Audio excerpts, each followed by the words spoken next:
Hello and welcome to week 31. This week you will be learning about South Africa and different South African countries. On day 1 you will read pages 607 to 612 and answer 4 questions there. On day 2 you will read pages 618 to 621, again answering 4 questions from that section review. You will also watch this video about saving Zambia's lions, and then you will write a short summary of what Zambians are doing to save their lions. On day 3, this video is focused on day 3. You will read pages 623 to 626, and then on page 628, it's the chapter review. You'll do numbers 1 through 10, 11, 14, 16, and 22.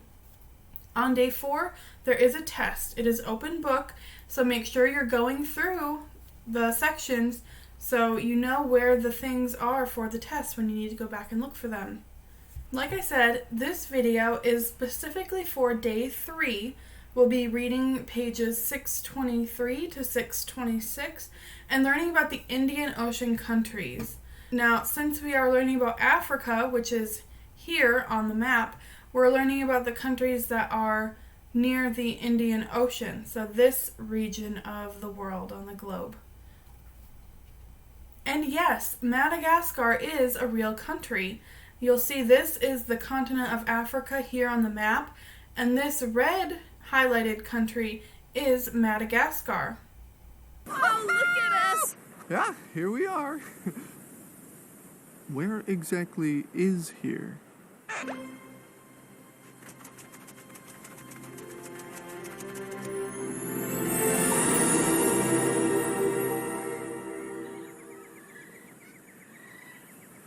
Well, Madagascar is east of South Africa, as you can see from the highlighted map.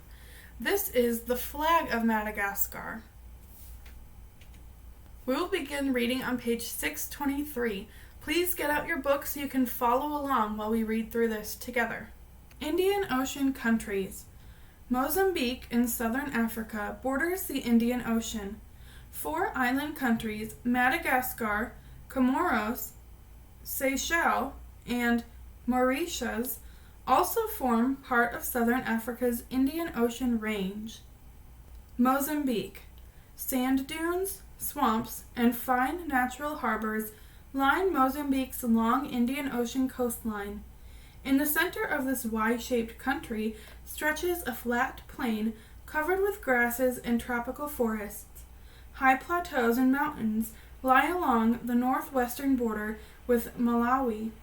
The Zambezi River splits Mozambique in 2. The Cabora Bassa Dam on this river provides irrigation and electric power. Most of Mozambique has a tropical savanna climate with wet and dry seasons. Mozambique also experiences deadly cyclones. A cyclone is an intense storm system with heavy rain and high winds. Most people in Mozambique are farmers. Some practice slash and burn farming, a method of clearing land for planting by cutting and burning forest. One result of slash and burn farming is deforestation, or cutting down of forests. Deforestation can, in turn, lead to flooding during the rainy season. Such floods drove millions of people from their homes in early 2000. Mozambique's major crops are cashews, cotton, sugarcane, tea, coconuts, and tropical fruits. Fishing provides an income for people who live along the coast. The main source of income, however, comes from its seaports. South Africa, Zimbabwe, Swaziland, and Malawi all pay to use the docks at Maputo, the capital, and other ports. During the 1980s and early 1990s, a fierce civil war slowed industrial growth. In recent years, however, foreign companies have begun to invest in metal production, natural gas, fishing, and transportation services. About 19.1 million people live here. Nearly all belong to 16 major African ethnic groups. Portuguese is Mozambique's official language, but most people speak African languages. About half of the people practice traditional African religions. Most of the rest are Muslim or Christian. Madagascar. Madagascar is the world's fourth largest island. Madagascar broke away from the African mainland about 160 million years ago, in theory. The island's location kept it isolated from other parts of the world. As a result, it has many plants and animals that are not found elsewhere. If you like vanilla ice cream, think Madagascar. It produces most of the world's vanilla beans. The main cash crop is coffee, grown on the humid eastern plains. Rice is grown on the central plateau. About 80% of the island has been slashed and burned by people who must farm and herd to survive. Rainfall erodes the red clay soil. The government has taken steps to save what forests are left. It has increased the amount of forested land under its protection. Only about 22% of the people live in cities. Antananarivo, the capital, lies in the central plateau. Called Tana for short, this city is known for its colorful street markets where craftspeople sell a variety of products. Music revolves around dance rhythms that reflect Madagascar's Southeast Asian and African heritage. The people are known for their rhythmic style of singing, accompanied only by hand clapping. Most of the songs have themes about love, poverty, and hope for the future.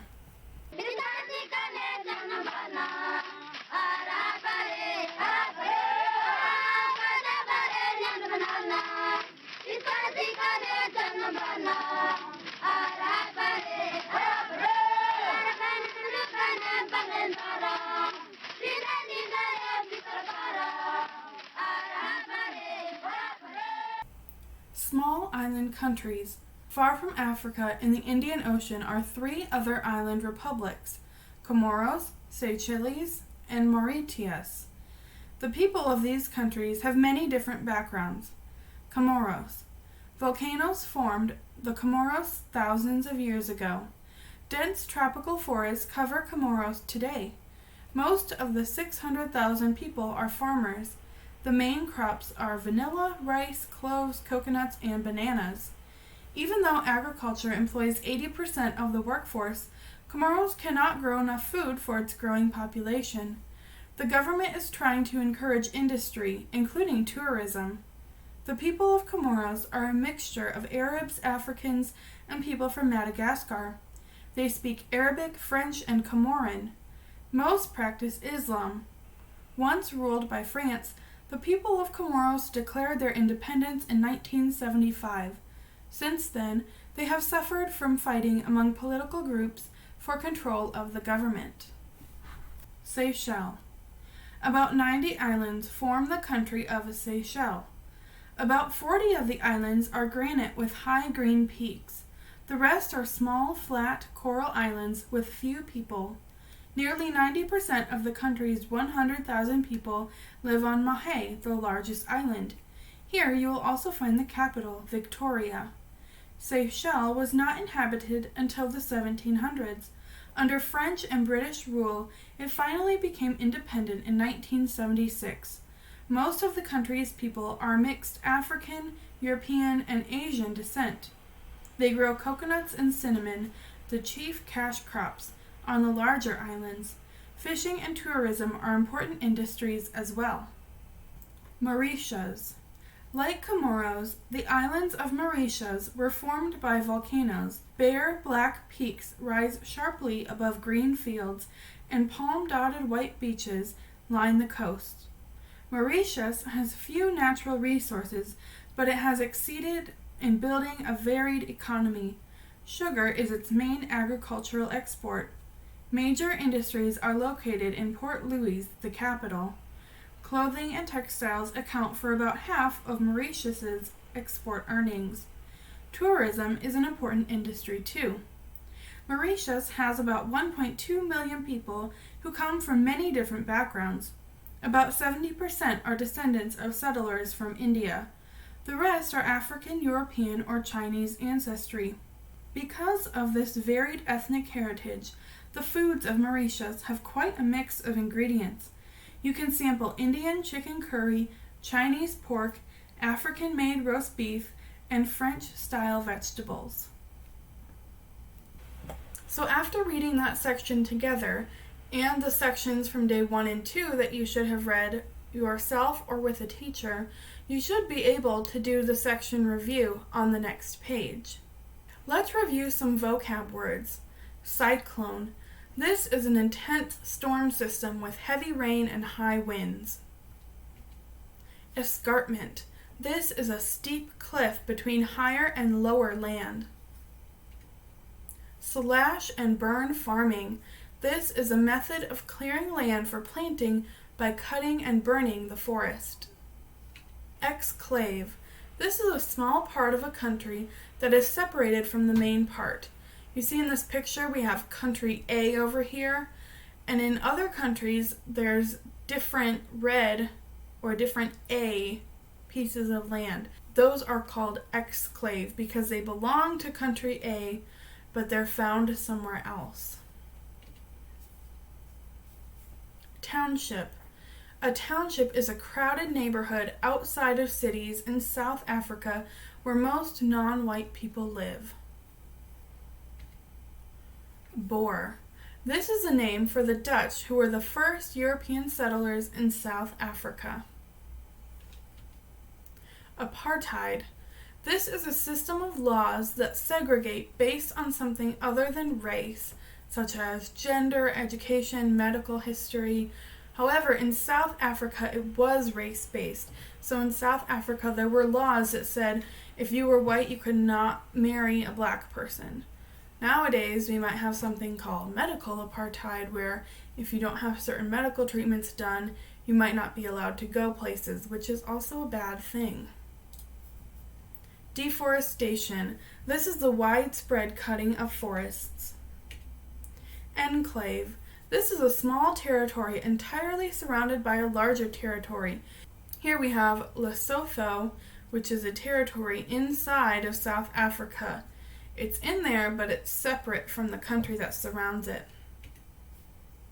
And sorghum. This is a tall grass, and the seeds are used to make grain for different types of breads, and it's also used to make syrup that is used in baking.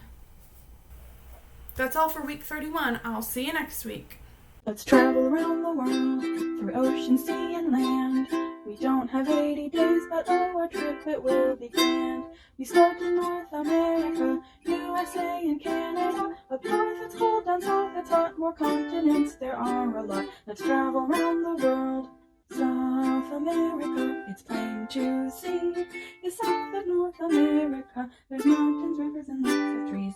Africa is home to the deserts and the Nile River. Europe's a peninsula, I hope you're a good swimmer. Asia is the biggest continent of all. Frozen tundra up in Russia, islands I can't name them all. And down under, Australia has a desert plain, but in the water, the coral reefs are bleaching. The last one is Antarctica, it's ice, ice, ice. There's mountains and there's valleys, but it's ice, ice, ice. We made it around the world, through ocean, land, and sea. We went real fast, it was a blast. Let's stop and have some tea. Antananarivo, Antananarivo, Antananarivo, Bananarivo.